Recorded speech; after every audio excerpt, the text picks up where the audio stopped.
Oye, Eduardo, para ti, ¿qué es la cultura empresarial? ¿Vale? Sé que la pregunta es muy amplia, pero te la hago así para que tú mismo Mm, te puedas explayar, porque te estoy pidiendo que expliques, incluso si te atreves, que definas algo bastante resbaladizo. Bien, la cultura empresarial, bajo mi punto de vista y experiencia, es la personalidad de la empresa. Es la forma de reaccionar ante circunstancias, ante oportunidades, ante riesgos, ante situaciones. Eh, y por tanto, como es de una empresa, es de una suma de personas. Y entonces, si hay unas pautas o principios que eh, comparte el grupo de personas que forman la empresa, se genera la cultura. Así lo definiría yo. Es decir, es la forma de reaccionar ante circunstancias diferentes, unidas por un grupo de personas. Y en vuestro caso, en el caso de Clínica Baviera, Bueno, pues es una suma de principios que llamamos nosotros valores Baviera, que se han ido generando con el paso de los años, con un tronco que se ha mantenido fijo, pero con unas ramas que han ido modernizando.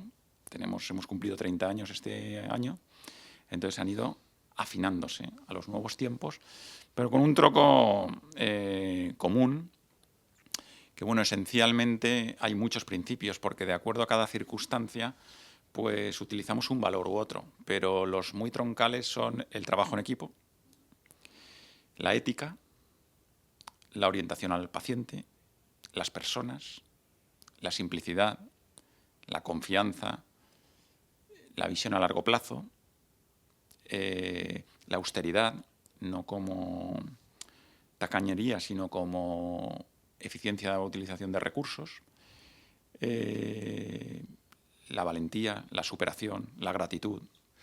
He dicho muchos, y están pero explicados en el libro, dependiendo de la circunstancia, efectivamente. en ideas que funcionan. No vamos a hablar necesariamente del libro, pero sí en torno a muchas ideas de las que tratas en el libro. ¿Cuántas clínicas tenéis actualmente en todo el mundo? En los países en que estáis. Pues mira, actualmente Clínica Baviera está en 4 países. En España, Alemania, Austria e Italia. Austria solo con una clínica en Viena, pero en los otros 3 países, pues en las principales ciudades. En el caso de Italia, en el norte, esencialmente en el norte de Italia, tanto este como oeste.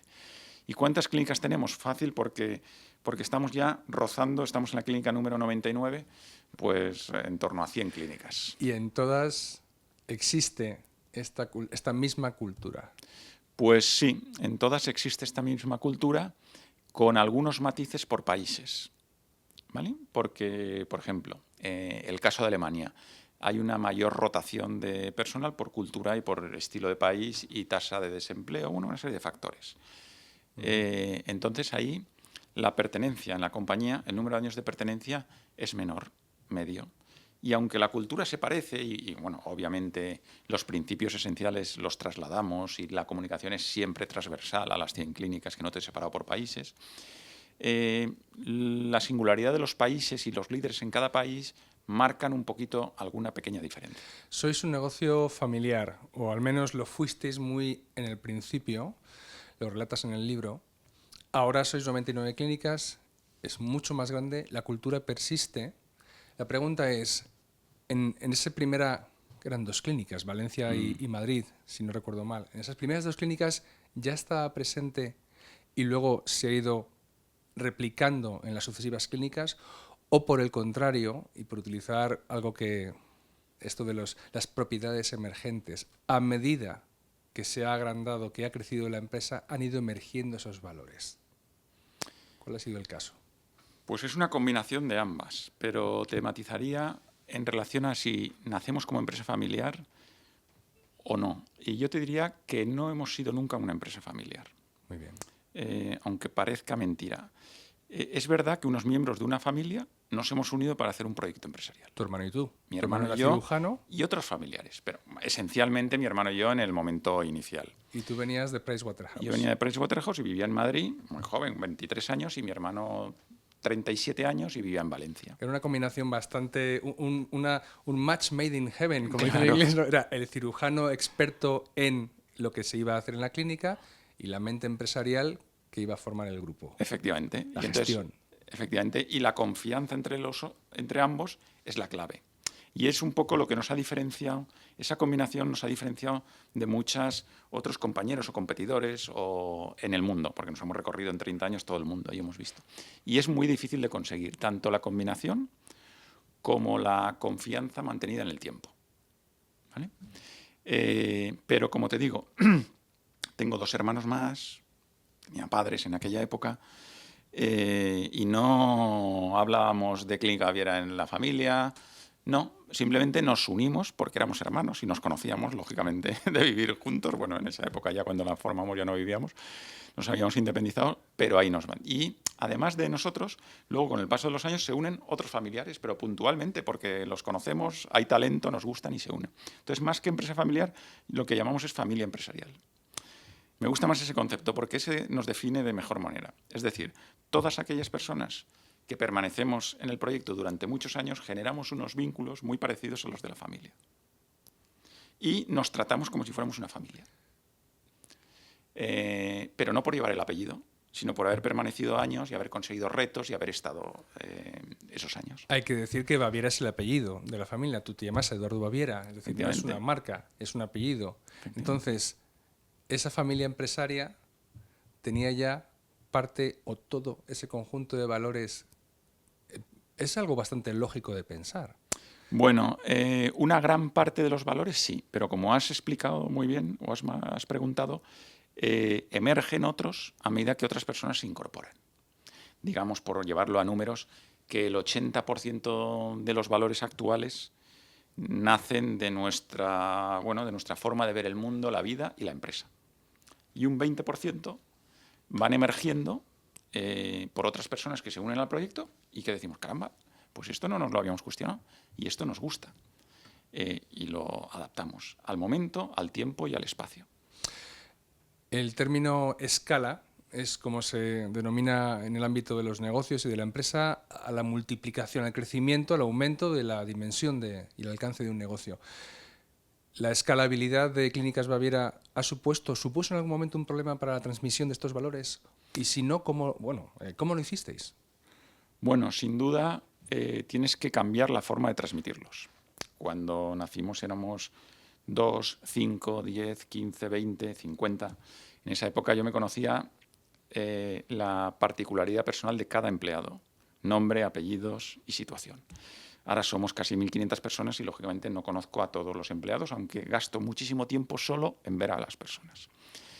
Entonces, ¿qué ha cambiado? Pues la forma de comunicarnos. Antes era más personal, bilateral o en una cafetería, y ahora es más, pues, también combinando la presencialidad, pero también herramientas que difunden un poco y demás. Y luego lo que también nos ayuda mucho es que ya no hay una persona o un grupo de personas limitado que transmiten la cultura, sino ya hay muchas personas que les gusta la cultura, esa forma de ser, esa personalidad que te he dicho, y ellos mismos las transmiten. Con lo cual, eso también nos ha ayudado. Pero sin duda es una complejidad y te tienes que adaptar la escala de, esencialmente, el número de personas y la distancia. Pero entiendo que entonces, además de la capacitación profesional de los médicos, cirujanos o incluso gestores que se hayan incorporado a la empresa a lo largo de los años, esa calidad personal humana que se combine, que se compadezca con vuestros valores, ha sido importante y ha sido un factor clave para que esa persona se incorporase o tuviera, aunque no tuviera no mostrase esas conductas, digamos, que reflejan los valores Baviera, hubiera un potencial que detectaseis que con tiempo y con un aprendizaje sí podría incorporarse plenamente a esa filosofía de empresa. Pues mira, cuando analizamos cómo hemos llegado a la situación en la que estamos después de 30 años, yo te diría que el factor esencial, el más importante al paso de los años, es la cultura corporativa, los valores, la forma de actuar y de afrontar las cosas. No hay otro. No tenemos ninguna patente, no tenemos ninguna fórmula de Coca-Cola, no tenemos ningún monopolio, no tenemos ninguna ventaja, ninguna barrera competitiva esencial, porque realmente lo que hacemos es ilusionar a gente, a los mejores profesionales, para que se vengan con nosotros y al final ofrecer lo que hacemos. Con lo cual, el paso del tiempo hace que la única barrera, o sea, que la única ventaja competitiva o esencial que nos ha permitido mantener en el tiempo ese crecimiento sostenido es la cultura corporativa. Ilusionar a los profesionales, ¿qué significa?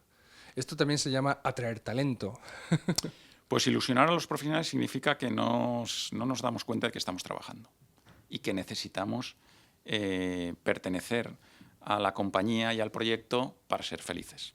Esencialmente eso. No te das cuenta que estás trabajando porque estás constantemente haciendo cosas y notas que vas mejorando, que vas experimentando, que vas ilusionándote, que vas siendo forma del proyecto. Y esa es la esencia de ilusionar. Entonces, ¿crees que el desempeño profesional, un trabajo puede hacerte feliz? No simplemente es una cuestión de ganar dinero y reputación en tu campo. Hombre, sin duda. Yo creo que un gran porcentaje de las personas que trabajan en Clínica Baviera, altísimo, parte de su felicidad es la pertenencia al proyecto de la compañía, sin duda, sin ningún lugar a dudas, porque muchas personas podrían estar trabajando en otro sitio, a lo mejor más cercano a su casa, con menos exigencia, con menos espíritu de superación, vamos a llamarle con más comodidad, y con lo cual una vida más fácil. Y en cambio no, renuncian a eso y hacemos un estilo de vida de superación, de crecimiento, de compromiso, de gratitud, y sin duda forma parte, bueno, la felicidad siempre es una cosa difícil de medir o de tal, pero sin duda o es una variable importante en tu vida y tu esquema de felicidad, o mejor que cambies de compañía, porque así lo vemos. Los valores quizás se demuestren en los momentos donde uno se pone a prueba, donde una empresa se pone a prueba. Yo imagino que la pandemia, las medidas para combatirla que se pusieron en marcha, la restricción, los cierres de los negocios, ha sido un episodio muy duro para todos nosotros y también seguro para Clínicas Baviera.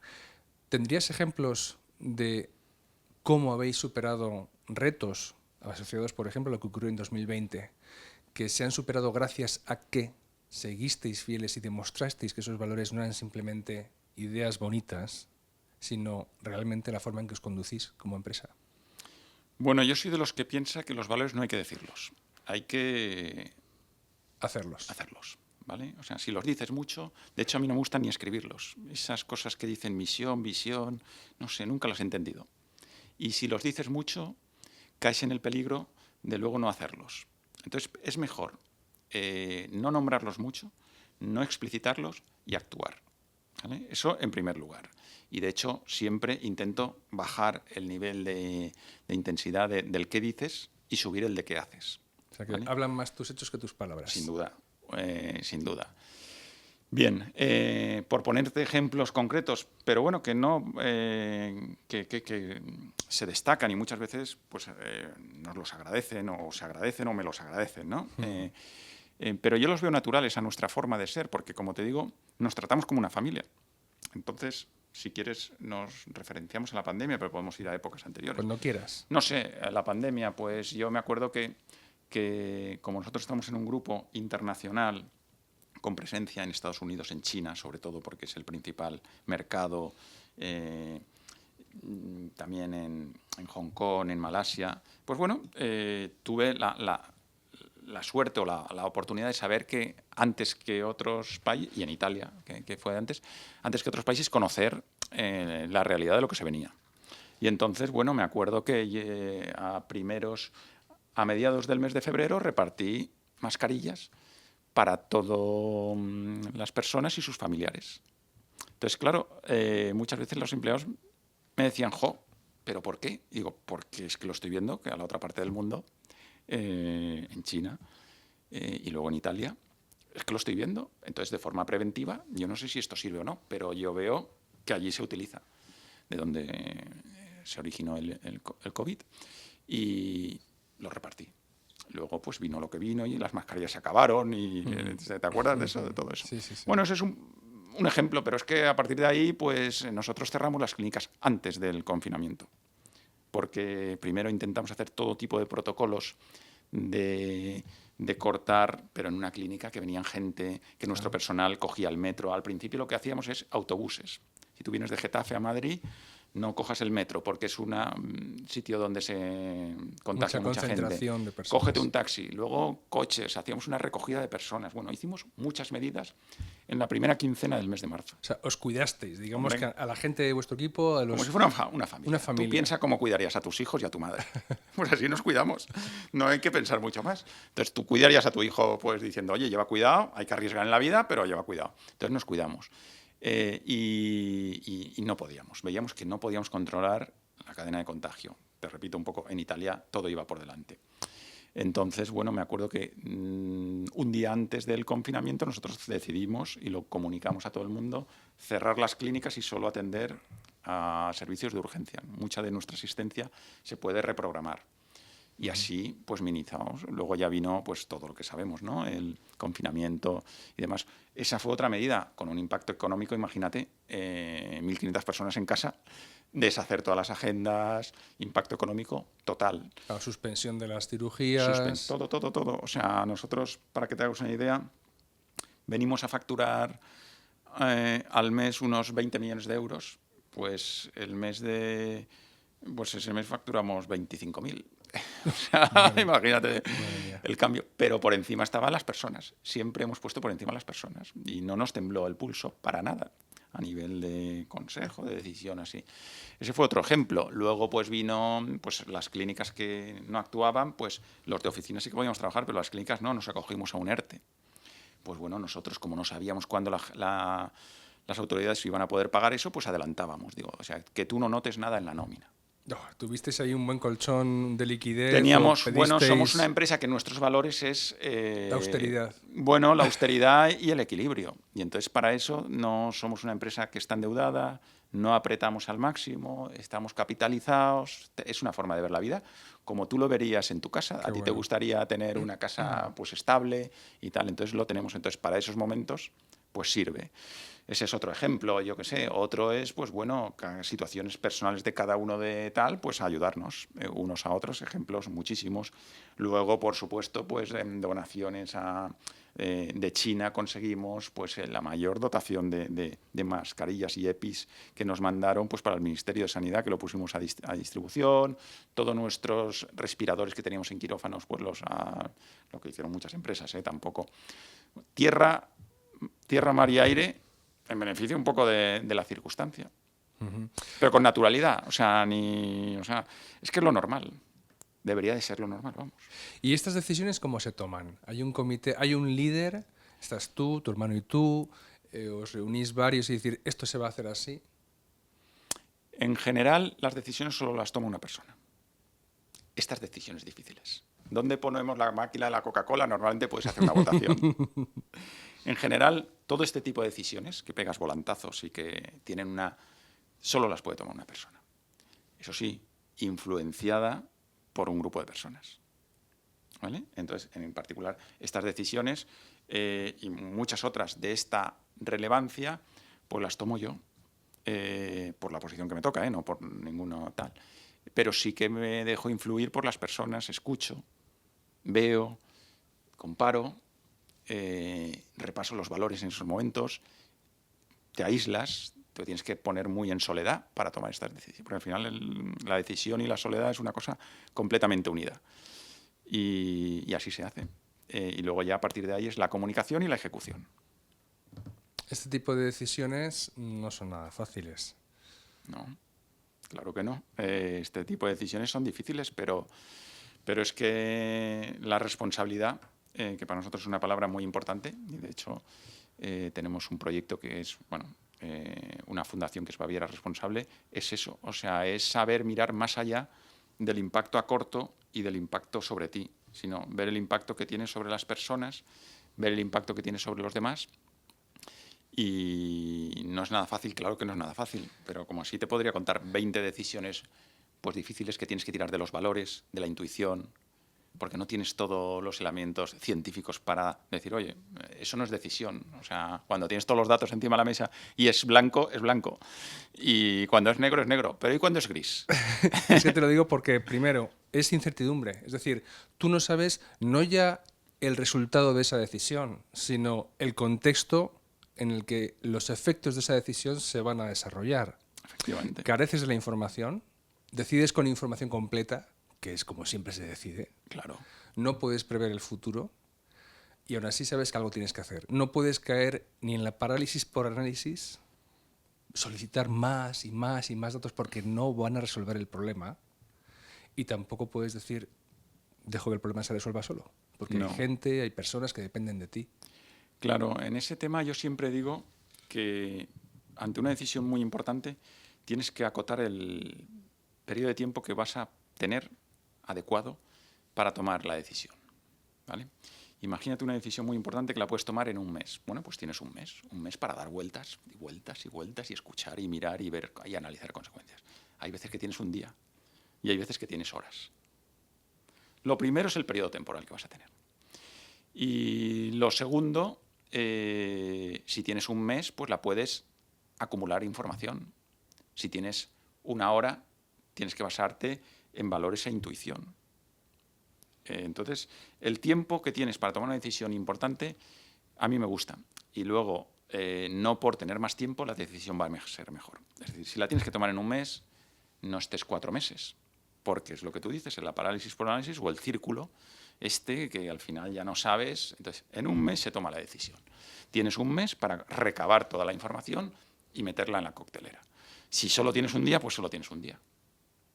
Pues bueno, en la pandemia fue gradual. A lo mejor todo esto se fue haciendo, decisiones que se tomaban en un día y decisiones que se tomaban en 15 días y decisiones que se tomaban en una semana y decisiones pues en ese sentido. Pero el tiempo es muy importante.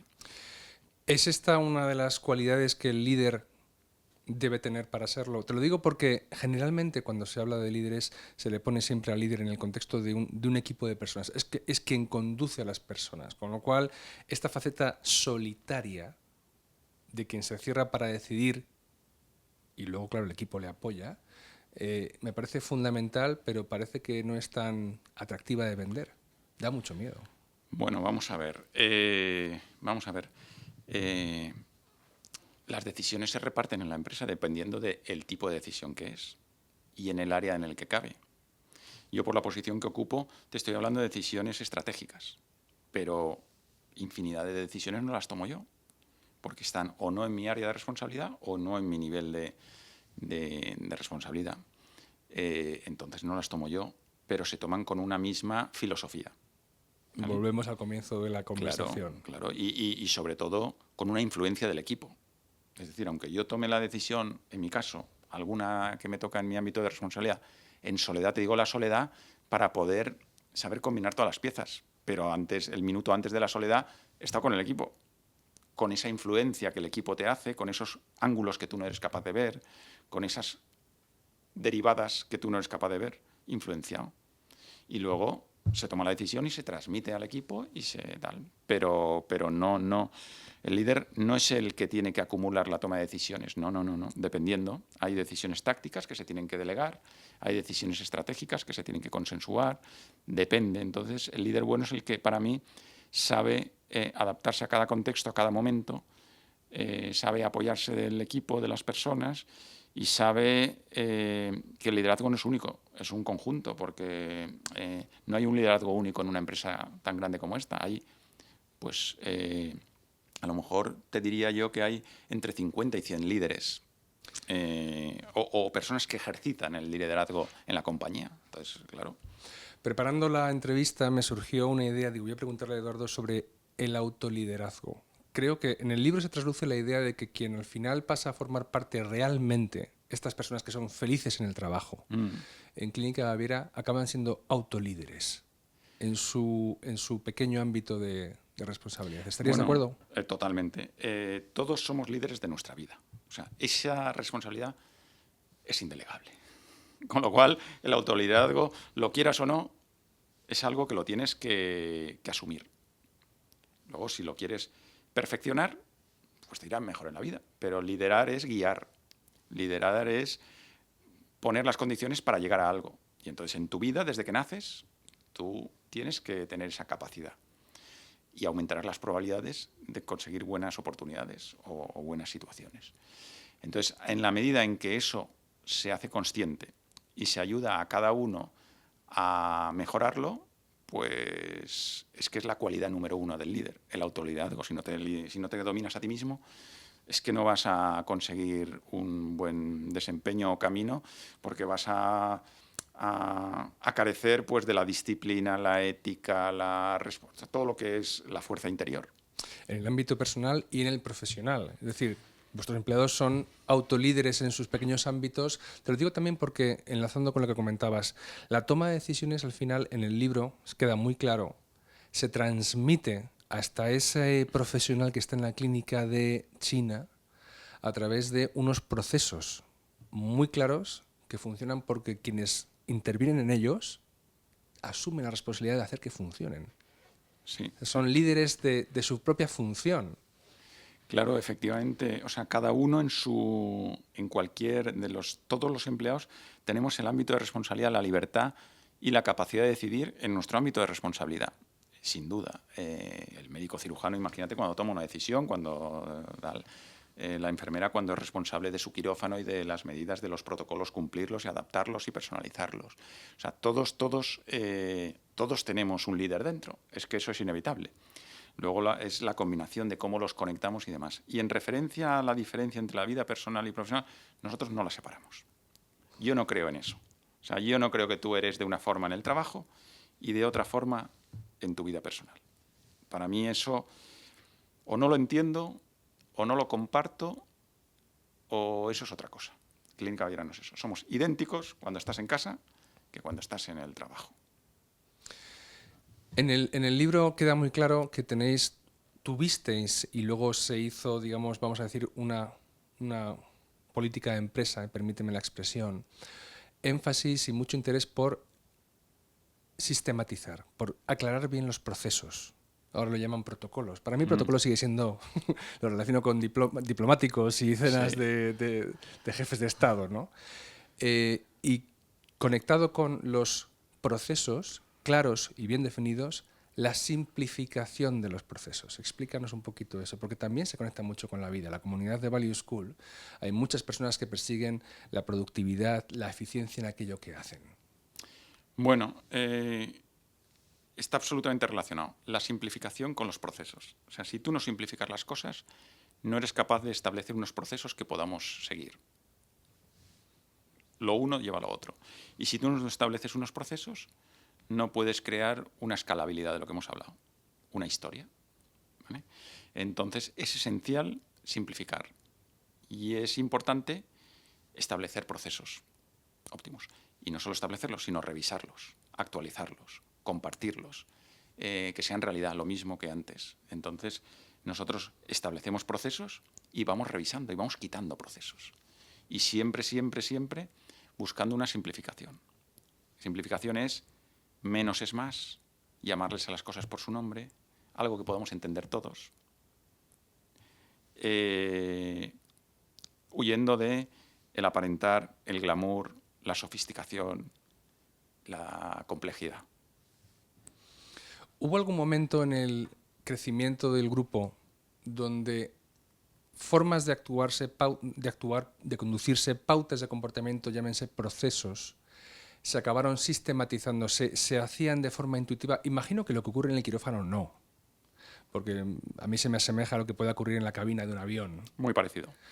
Pero la gestión, desde que llega el paciente, se interesa por un servicio de Clínica Baviera hasta que se le opera, ahí hay un montón de tareas que quizá entiendo que quizá cuando erais 2, 3, 4 clínicas se hacían un poquito pues esa pericia que lleva uno, ese know-how que dicen algunos, y llega un momento en que la dimensión obliga a sistematizar porque primero se manifiesta que hay una forma óptima de hacerlo y se quiere que sea replicable, escalable de nuevo.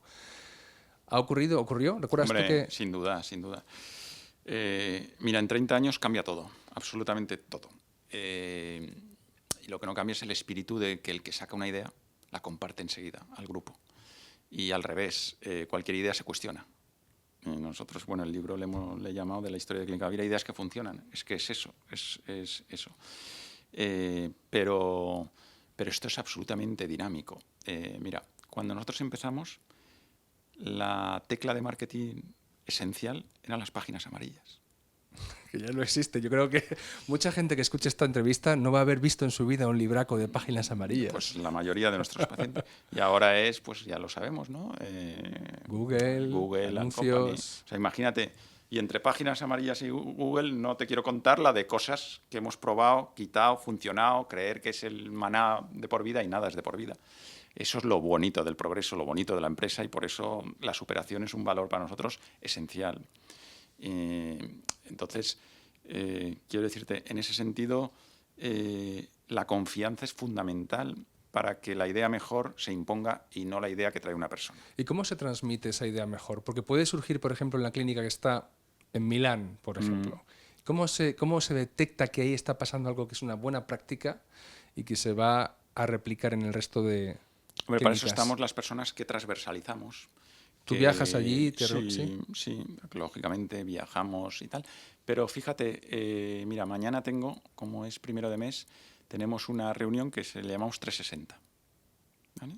360 es una reunión en la cual somos 50 personas, que tocamos todos los colectivos, todas las áreas. Y entonces es una reunión que solo dura 60 minutos, pero se ponen las últimas acciones e ideas. Y entonces ahí el que otro la ve y dice, pues tú la estás probando en Alicante, pues yo la voy a probar en Nuremberg. Pero encima le voy a dar un toque y luego a la siguiente lo voy a comentar cómo lo he hecho. Entonces tenemos muchos canales de comunicación para que las ideas rápidamente transversalicen. 60 minutos de reunión. Y no hay jerarquías, ¿eh? En nuestra compañía es muy poco jerarquizada. A ver, explica eso. Me voy a apuntar la siguiente pregunta. Explica eso de las jerarquías. Pues mira, las jerarquías es que los organigramas tienen poca importancia. Salvo para para la asunción de las responsabilidades y toma de decisiones, pero para a la hora de la comunicación, a la hora de empatizar, a la hora de poner, de dar preferencia, las pirámides invierten.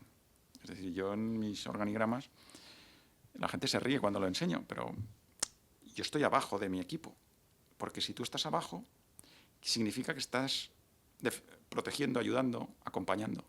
Si tú estás arriba, parece que todo tiene que subir para tomar una decisión. Entonces, ese chip hay que cambiarlo. Entonces, no hay jerarquías. ¿Quién está arriba en el organigrama? El cliente, el empleado que está en contacto con el cliente, el que en el momento determinado tiene la idea brillante, el que chilla más. O sea, es muy importante, ¿eh? No jerarquizar en exceso. Sí que hay que organizar, pero no que las jerarquías no supongan un freno. Porque si no es criminal. ¿Os llamáis por el nombre de pila? Sí. ¿Y eso marca una diferencia? ¿Eso es cercanía? ¿Es un trato personal? Por supuesto. O sea, es un valor. A mí la palabra CEO es que no me gusta nada. Nunca ni lo digo, ni... Bueno, cuando sales fuera de la compañía y tienes que representar y te tienes que presentar y todo eso, pues hombre, somos prácticos, porque la practicidad es un valor muy importante. Pero las jerarquías son criminales. Oye, coméntame, por favor, 60 minutos, una reunión de 60 minutos donde se toman ideas de mejores prácticas, se trasplantan a otras clínicas. Yo creo que vosotros seríais maestros en dar cursos de reuniones eficaces. ¿Cómo decís eso? Cuando justamente las reuniones son por lo general algo temido, ineficiente. ¿Cómo habéis destilado la buena práctica para que sea algo eficaz? Yo me uno a esos de que las reuniones son ineficaces, ineficientes. ¿Tienen fama de serlo? Me uno porque las he sufrido y tal. Salvo que sean reuniones para un objetivo común. Es decir, y puede sonar un poco extraño, yo no creo en los comités de dirección. ¿Vale? Comité de dirección es un grupo en el que se reúnen gente aparentemente importante de una compañía para hablar de muchas cosas, y regularmente en el tiempo. Yo creo vamos a reunirnos la persona de telefonía, la persona de marketing, el gerente de la clínica y el médico en ver cómo podemos mejorar el plan de financiación que vamos a ofrecer a nuestros pacientes. Esa reunión sí que creo. No está jerarquizada, no está regularizada en el tiempo, es para un caso concreto, y es rápida y acabas. Bueno, pero presupone que ahí todos ya habéis hecho los deberes de antemano. Claro. Y a lo mejor hay una segunda reunión sobre ese tema. Oye, pues sobre esta idea tú encárgate de aquello, yo de aquello. Ahora bien, la 360. Esta es una común, solo 60 minutos por videoconferencia en todas las partes de tal. Y solo 60 minutos. Pero más aún, si la conseguimos reducir a 50 o 40, ese día nos ponemos un positivo. Claro, porque menos es más. Decía Winston Churchill que si le daban para exponer el que hablaba mucho y que motivaba en aquellos momentos tan difíciles, para hablar tenía 2 horas, que ni se la tenía que preparar porque era un orador magnífico, pero si tenía 5 minutos necesitaba 4 días para preparar.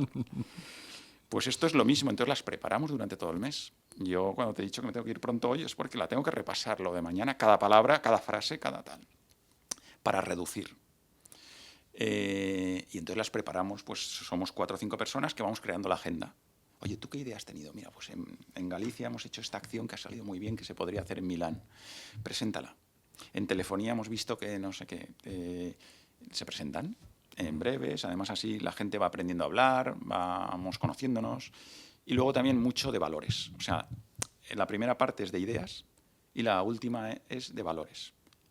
Oye, mira, hemos hecho esto que representa este valor. Hemos hecho esto que queremos a futuro, estrategia a 10 años, ¿dónde estar? Esa es un poco... Esa es la única que es regular en el tiempo. El resto son ideas por reuniones, por proyectos, por retos. Oye, Eduardo, has comentado, en el libro está claro que la austeridad es un valor Baviera. Sí. Hemos hablado de la simplificación de procesos. Me estás comentando que os ponéis positivos si la reunión dura 50 en lugar de 60 minutos. Sin duda. ¿Son manifestaciones de esta austeridad? ¿Y cuáles, qué más, qué otras hay? Manifestaciones de austeridad. Pues mira, no es tacañería, ¿vale?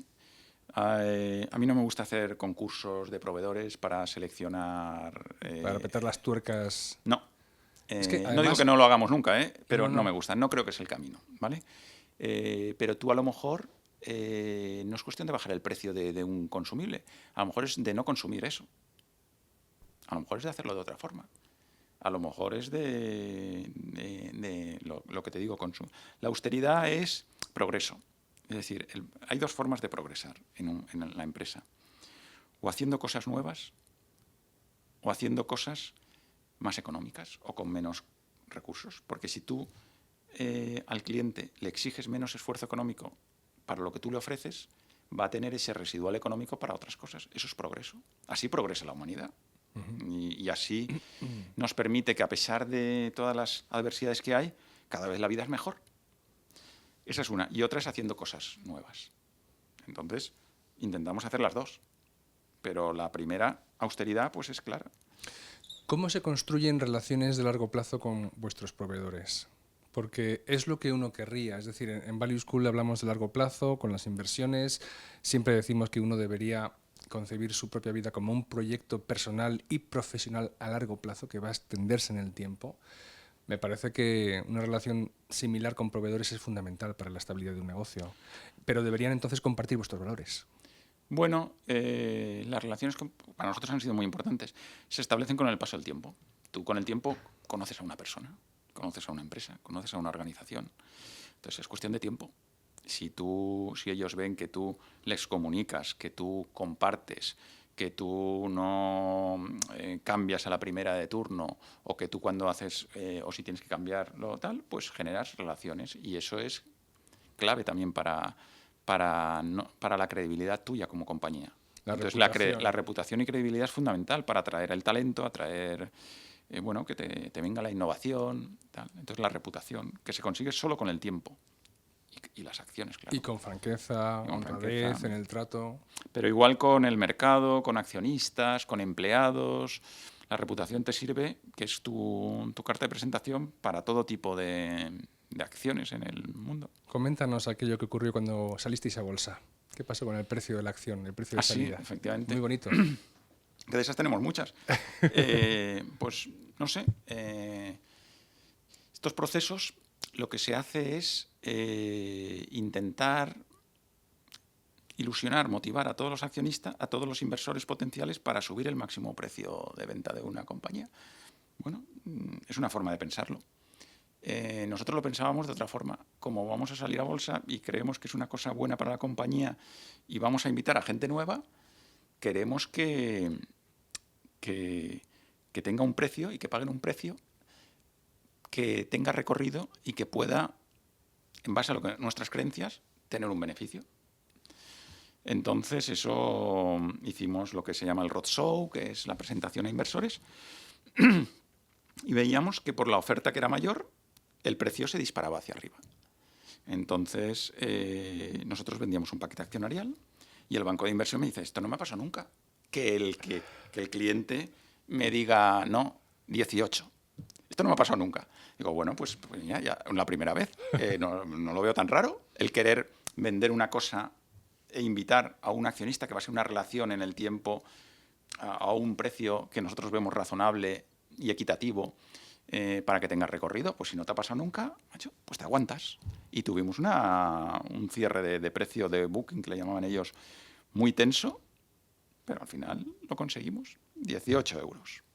Y efectivamente, luego me dijeron, eso es un error, porque luego la acción se puso a 23. Mira, chico, los que yo les expliqué en el roadshow durante 20 días, que la historia de Clínica Baviera y que si querían venir con nosotros iban a tener oportunidad de ganar, esos compraron a 18. Luego, yo ya no soy capaz de incidir en la fijación del precio de una acción. Con lo cual, mi responsabilidad ya no está ahí. Pero en la fase 1, mi responsabilidad está ahí. Y ahí cumplimos. Y bueno, hemos tenido la suerte de haber podido dar retorno desde esto. Salimos en 2007, pues si el IBEX, no sé, ha bajado el 40%, estaba en 15.000 y ahora estamos en 10.000. Nosotros hemos conseguido subir el precio de la acción con una rentabilidad de dividendo muy buena. Bueno, eso también hay fortuna y no quiero decir que sea por esa acción, pero bueno, somos así. Somos así. La disciplina también es otro de los valores Baviera. Sí, claro.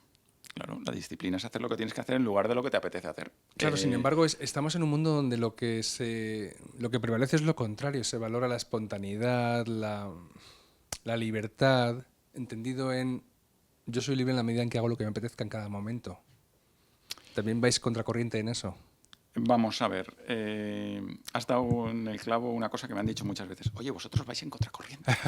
O sea, y entonces, bueno, pues te cuesta, ¿no? Al principio, porque, oye, es que en los libros dice esto. Digo, bueno, pues que los libros digan lo que quiera. Nosotros tenemos nuestro modelo, nuestro sistema, y ha funcionado. Nos gusta ir contracorriente. La verdad es que somos rebeldes y nos sentimos ahí bien. Es un terreno en el que nos sentimos bien. Y no pasa nada. No porque todo el mundo haga una cosa, tiene que estar bien hecha. Si todo el mundo hace una cosa y está bien hecha, pues lo haremos lo mismo, ¿no? Y, hombre, efectivamente, la suma de las personas, pues algo dice. Pero muchas veces los grandes errores se cometen por el efecto manada. Entonces, nosotros ahí somos contracorriente en ese sentido, o sui generis, llámale como quieras. En ese sentido. ¿Me preguntabas? Perdón, es que... Por la disciplina. Sí, claro. Vamos a ver. Hay un valor que suele venir muy bien para unir muchos de ellos, porque muchos valores, es como los refranes, tienen su afirmación y su contraria, y las dos son verdad. Entonces, hay uno que intenta buscar la conexión de todos, que es el equilibrio. Entonces, la disciplina y la libertad no es incompatible, siempre que lo hagas con equilibrio y con orden. La austeridad y la generosidad no es incompatible, siempre que busques ese equilibrio, ese momento.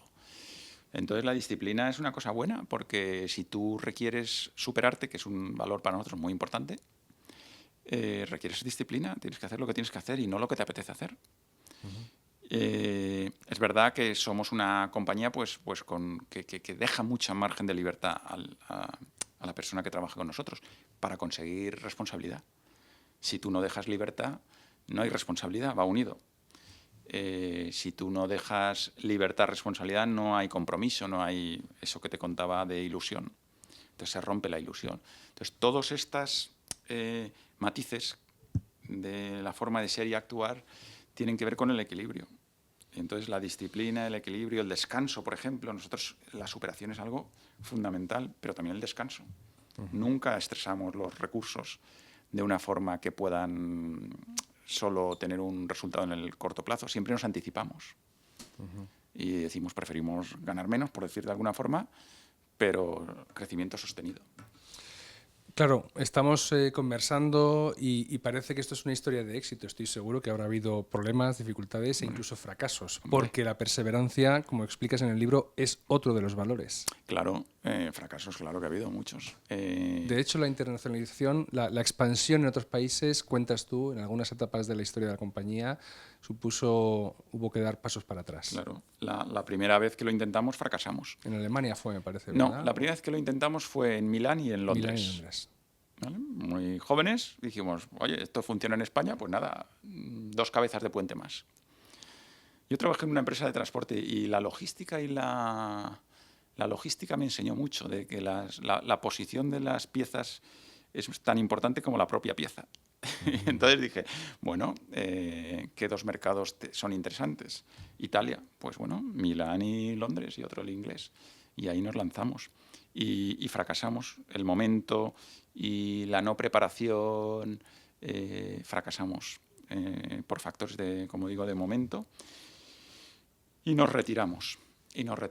Pero nos quedó mucho aprendizaje. Y entonces todo ese aprendizaje y afán de superación y un poco, pues bueno, que una empresa tiene un punto de locura, nos hizo volver. Y entonces, 5 años después volvimos. Y esta vez, en lugar de ser Londres y Milán, fue Milán y Frankfurt.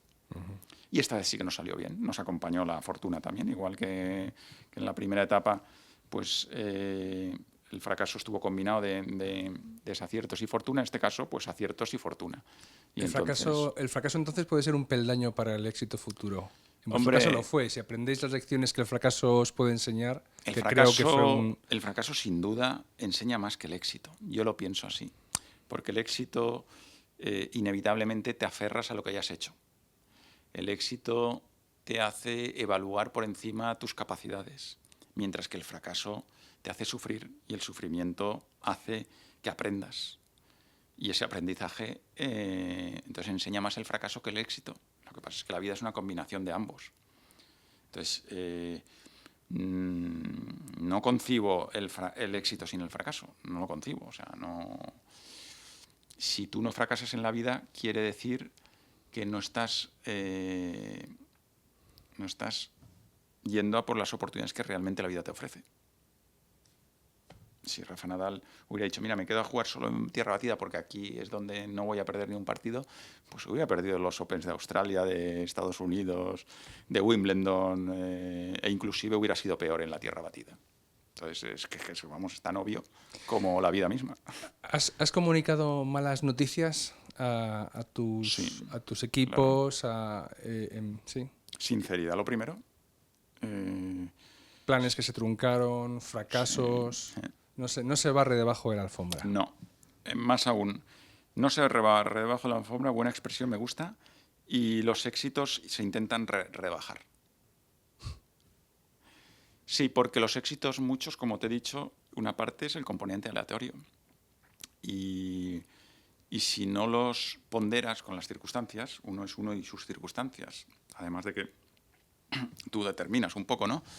Te pueden generar ese efecto contrario al aprendizaje. Entonces, las cosas malas se ponen encima de la mesa, sin duda, con claridad, y las cosas buenas se relativizan. Siempre me dicen, joder, entonces eres un aguafiestas y tal. Bueno, es una forma de ver la vida. No, pero es muy bueno. Aquí en Value School hemos hablado bastante. Hay un autor, Nassim Nicholas Taleb, que tiene un libro que se llama en inglés Fooled by Randomness. No me sé la traducción en español cómo es, pero quiere decir algo así como cómo nos engaña el azar, ¿no? Tendemos a atribuir al mérito y a la capacidad propia efectos que son en su mayor parte fruto del azar, de lo incontrolable, ¿no? Sin duda. En la gestión de inversiones se ve muchísimo. Sin duda. Y eso es responsable de que muchos inversores tengan periodos, rachas hot, ¿no? Calientes, en los que aciertan todo, y luego grandes periodos de barbecho, de sequía, de fracasos, ¿no? Y los ahorradores siempre dicen, bueno, que no se deje llevar por la arrogancia y se atribuya un mérito que no se sabe muy bien si lo tiene realmente. Claro. Así Hombre, os guiáis vosotros. Sí, efectivamente. Yo creo que es una combinación, ¿eh? O sea, yo creo que el azar influye y la pericia, el trabajo, La audacia también. O sea, es una combinación. Pero cuando las cosas te salen muy bien, tienes que saber que hay una parte ahí del azar que te ha ido muy bien y separarlo. Y cuando las cosas te van muy mal, también el azar juega en contra. Pues también tienes que decir, oye, a ver, ¿qué he hecho mal y qué es lo que me ha venido en contra, el viento en contra? Para poder ver la realidad. Porque si no ves la realidad, difícilmente vas a superarte. Tú seguramente conozcas la historia, tú sabes que Krishna acompañaba en el carro a Arjuna, o Arjuna, como lo quieras llamar, Sí. que se estaba enfrentando en batalla incluso con sus familiares, ¿no? Arjuna era un famosísimo arquero donde ponía una flecha, ahí moría la persona que iba a recibir esa flecha. Y Krishna le decía algo así como, haz lo que tienes que hacer y no te preocupes por los frutos de tus acciones. Es decir, sepárate del fruto de tu acción. No es ni tu mérito ni tu culpa, vamos a decirlo así, ¿no? Lo conecto con esto mismo, es decir, él no se atribuiría el éxito de lo bueno ni el dolor y la pena de lo malo, él simplemente ha cumplido con lo que tiene que hacer. ¿Por qué practicas yoga? Bueno, muchas de las cosas que hemos hablado las identifico en el yoga. Entonces, efectivamente, o sea, en el yoga ese es un principio esencial. Es decir, no te obsesiones por el resultado, sino obsesiónate por la acción. Se llama el karma, bueno, la acción kármica. Lo importante es hacerlo bien. El resultado vendrá o no, dependiendo de factores, pero si tiene que venir, vendrá.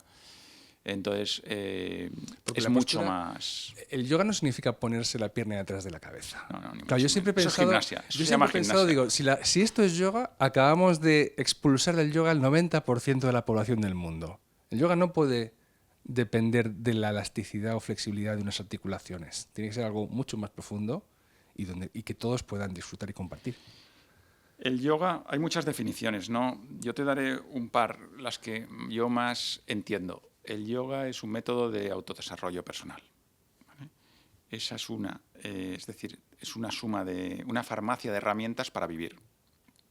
Entonces, dentro de esas herramientas, las personas nos repartimos, la persona interior, en 3 esferas: cuerpo, mente y alma, ¿vale? Y las 3 están interconectadas.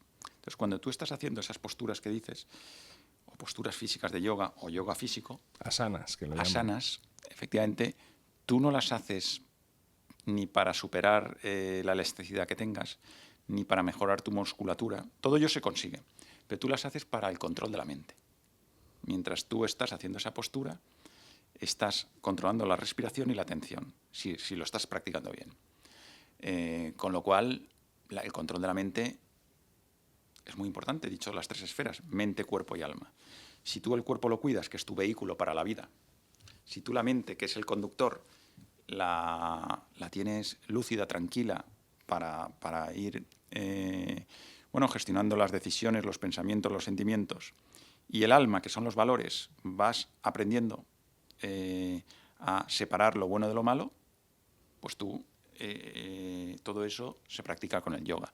La parte visual del yoga es el yoga física, los asanas, pero luego está la parte mental, que trabaja la mente y el alma. Y luego lo bueno del yoga es que los trabajas en todo momento de forma constante. Es decir, no dices, tú podrías mejorar tus valores yendo a clases de filosofía o religión, podrías mejorar tu gestión de sentimientos yendo a un psicólogo, podrías mejorar tu cuerpo yendo a un gimnasio y a un nutricionista, ¿vale? 5 personas. Pero todo eso lo haces en una, que es en el yoga. Cuando tú estás practicando yoga físico, estás cuidando tu cuerpo, centrándote en el momento presente, en la acción, calmando la mente. Y si calmas la mente, aspirarás a valores más virtuosos que si tienes una mente ofuscada y pasada de vueltas, vamos. Todo a la vez, en un pack. Y de forma libre. O sea, no es dogmático. Pues que no... Porque sí hay una sistemática, hay unas secuencias, hay una forma de hacer las posturas. El yoga es libre. Es decir, tú experimentas y aquello que te funciona lo coges y lo pones en tu vida. Como y lo dice que no, Ramiro Calle, lo que vale, vale. Lo que te vale, vale. Efectivamente. Lo que te vale, vale. Lo que vale, vale y no lo cambias, ¿vale? Entonces es libre. No hay mandamientos de yoga, no hay libros de yoga. O sea, el yoga es, yo te lo comparto contigo y tú lo experimentas. Es experimentación, es práctica.